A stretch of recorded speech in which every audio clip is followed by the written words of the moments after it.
What's going on, everyone? Welcome back to the Monster Bass channel. Today I'm going to talk to you about one of the old school ways of fishing that I feel like it's left by the wayside, and that is the Carolina rig. If you've never fished Carolina rig, I'm guessing you fished a Texas rig. So imagine a Texas rig with just like a really long leader. Of course, your brain now is thinking, what the heck are you talking about, you insane person?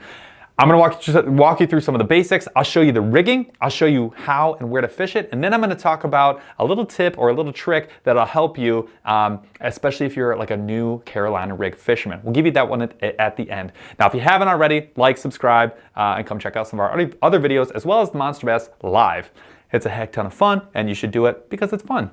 All right, so let's start with the rigging. I feel like this is where the questions are gonna start to come in. So let's pretend that this is your main line, right? So and the far end this way is gonna be your rod tip. Then you get your main line all the way down to what is going to be one, maybe two beads, some kind of weight, and then a barrel swivel. Then this is where it becomes different than a Texas rig. After that barrel swivel, you're gonna have a leader line anywhere from 1 to 3 feet, and you're gonna end up with a hook, which is gonna have your bait on it. So let's start front to back and talk each piece individually, and some of the things that are really important to keep in mind depending on where you fish. So again, you've got your main line here, and then you've got some combination of beads and or weights. Now, why are the beads important? So this bottom bead here, right in front of your barrel swivel, is actually protecting your knot, right? So it's keeping this weight from blasting down directly onto your knot and from breaking it, because after that is your hook, so you don't want that to break. Now, there are some options as far as beads. You can get beads that have like a texture to them. A lot of people like that. They feel like it helps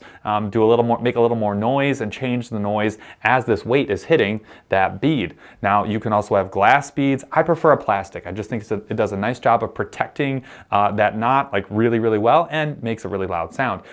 Now, we talk about the sound, right? So that's this combination of beads and or weight like clacking together, right? So you probably can't hear that. It's kind of subtle, but it's there.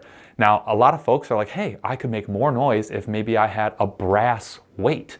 Brass is a little bit less dense than lead, and it makes a different sound, like a more tinny sound when it hits things. Or you could have what's called a clacker, and you could put it right above this bead, right before your weight. Now, that clacker is actually going to make a really loud sound, so it's adding sound. So maybe if you're in a dark water situation, or you're trying to cover a lot of water or search for bass, that's a great way to bring those bass in. Any of them that are curious, you're gonna draw some in.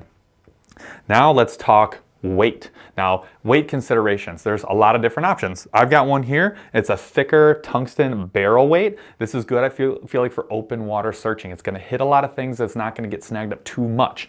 However, if you're running through grass, you can go ahead and use a worm weight or a bullet style weight. I prefer the worm weight. It's a little bit thinner, but that pointy part right there is gonna help cut through some of that cover. Or if you're in a totally different situation, you can go ahead and use a cylinder weight like this one. Very, very low profile, a little bit longer, not gonna get snagged up very much, gonna pull through a lot of different cover. They come in tungsten, they come in lead, but they're a great option too. Now, what size of weight?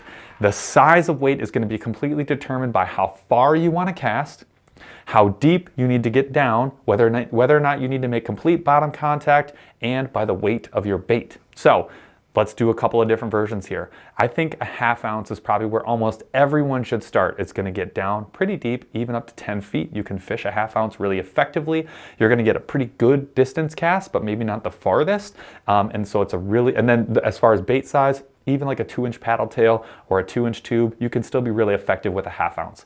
I say ½ ounce all the way up to a 1 ounce if you really need to sling that thing far out there, or you need to get really far down deep, like if you're ledge fishing. Carolina rig fishing is great for a ledge, so I think maybe a 3/4 or 1 ounce could work in that deeper water potential situation.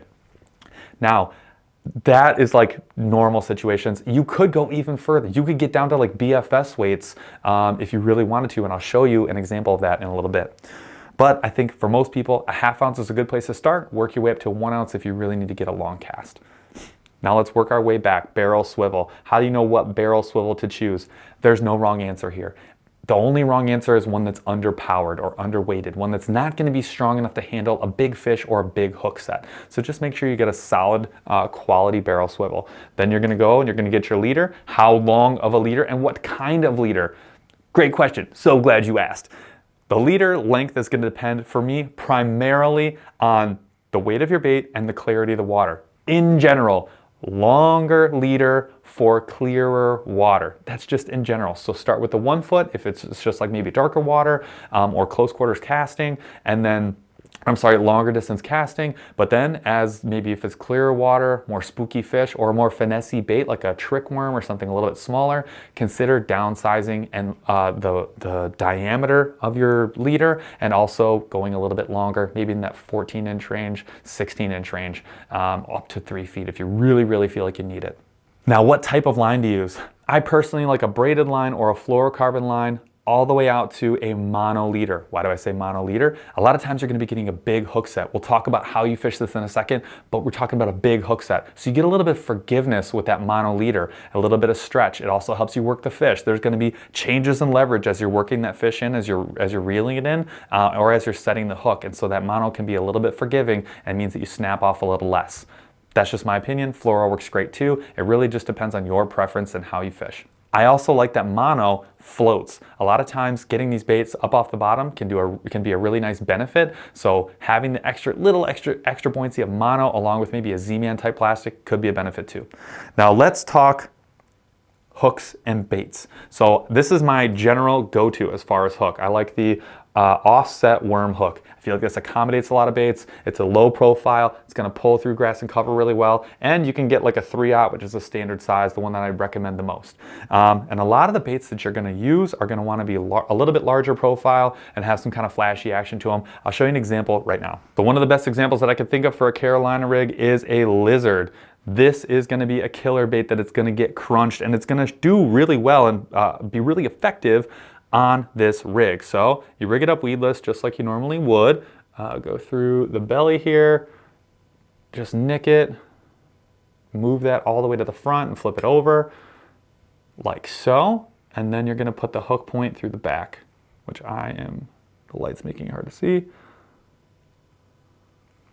But that is going to be your standard weedless Carolina rig setup right there. Right? That you can pull through a ton of weeds, you can pull through a ton of cover, rocks, whatever. It's going to put the tail there, is going to make this really action-laden and really draw some of those fish in. But there are other options. You could do a Mondo worm, like this 7-inch worm right here. I find these to be great for bed fishing, or when you're doing tall grass, this is an awesome option for those bass that are hunting the grass. You could do like a ribbon tail worm, or in this case, the cream flapper, or flip flop. Is it flip flop? Flip flop. The old flip flop, which is like, I just got this worm. It's pretty cool, but something with a little more action on the tail that's still got a worm body. You could do the old tube. This is a classic. You could do a craw. This can mimic a craw as well. I feel like this is like a finessey craw, or you could do a standard craw if you're anywhere near rocks or sand. And then finally, you could do a micro craw. I mentioned BFS. This is the mule fishing burrow bug. This is a freaking like, what is this, 1.2 inch? Gotta be. 1.8 inch, beautiful. Plastic, I mean, just freaking cool. And it also floats. So that's why I say the hook and the weight all have to work together for the bait that you're trying to present. Obviously, you're gonna use like a number 4 or a number 6 super small hook on this, and a super lightweight, like a 1/16 ounce. And then, not for that one, for that giant worm that I showed you, 1/2 ounce all the way up to 1 ounce with that 3/0 or maybe even a 5/0 offset worm hook, or even an EWG, whatever gets the job done, whatever matches the bait the best. Now, how do you fish the Carolina rig? This is tough, it's raining, it's cold, it's not a great day for fishing, which is why I'm here in the office making this video for you, but I'm just gonna give you sort of my tips and tricks for fishing the Carolina rig. Fishing the Carolina rig, it can go almost anywhere, but it does a really good job covering water. And I know it doesn't seem like that because you normally think like crankbait, spinnerbait, something like that that moves really fast. You can, with a 1/2 ounce or 1 ounce, you can cast these things a mile. I wanna see a 7 to a 7.4 stick for really getting a long but semi-accurate cast. And then I wanna see bait casting gear most often. Now, if you downsize below a 1/2 ounce, go spinning gear. But for the 1/2 ounce and up, go bait casting gear. Throw it out there as far as you can and just drag it along the bottom. If you feel a rock, if you feel a stump or a stick or any kind of change in bottom composition, stop what you're doing. Just don't do anything. Count to 5, count to 10, whatever makes you feel like you've actually given the bait a chance to settle to the bottom or float up if it's a Z-Man type buoyant plastic. Let that happen. Give that a chance, give the bait a chance to do what it's got to do, then move on and just keep doing that. Don't hop it. If you hop it, you're going to miss a bite. And you want to let the bait speak for itself. So just a slow drag. I'm thinking move the point of your rod 6 to 8 inches and then stop and let it do its thing. So think dragging a Texas rig, same thing for a Carolina rig. Now here's the kicker, and why I also like a longer rod, so maybe 7 to 7.4. When you see your line start to move, or you think that you have gotten some sort of bite, because remember, that leader's just floating out there, you're probably not going to detect a bite the second it hits. So by the time you feel something on the line, that fish has already started to take off. Make sure that you don't just immediately jerk and set the hook. Reel down the excess line, then set the hook, because there's going to be extra line. You have to take it out by reeling it down, and then with that 7.4 stick, that extra 4 inches of stick is actually getting you a much longer hook set, more leverage, and meaning that the biggest hook set possible, you're driving that hook home. Then you can work your fish and bring it back to the boat. That's the easiest way to fish a Carolina rig. Open water searching, if you really get into some heavy cover, it's probably not going to do its best work. I think open water to semi-open water is where, and then searching is where you can do your best work. Also on ledges, those are my 2 places. Now, as I mentioned, you can rig these up on the water. I personally don't like to rig them up on the water. I'm so excited when I'm fishing that my patience starts to drain and I just get frustrated, and sometimes I will do shortcuts. So if I was supposed to do 2 or 3 beads, or I was supposed to pick the right weight, I might just grab what's close to hand instead of going in the back of the kayak and searching for something, because I'm impatient and I'm an insane person. If you're like me, you can actually pre-rig these ahead of time. You can tie on your swivel, do whatever combo that you like, or set up 4, 5, 6 of these ahead of time, and then with maybe like a 6 or 8 inch piece of leader, just tie on another barrel swivel. You're done. You could put these in a little bag, plop them in like your, what I do is I put them in my terminal tackle box, in with my beads in a little bag like this, and I can have a handful of these ready to go at any given time. All you're gonna do is take one of those barrel swivels, tie it to your main line, and then you're gonna tie a leader with a hook on the other side. So you can just wrap these up like so, and look, you've already got one Carolina rig pre-rigged, ready to go. I love that as a quick tip. It's just an easy way to have them on hand. And if you're new to Carolina rig fishing, you may think like, man, I don't want to take the time to figure this out on the water. This is a good way that you could just tie it on and go fishing. So that's my tip for you. Thank you for sticking around and learning about the Carolina rig, the old school killer for catching great big fish. Hopefully this was helpful for you. Hopefully you have a chance to test these out on the water, and I hope that it's successful for you. Have a great day, and we'll catch you on the next video. And Jeff says bye too.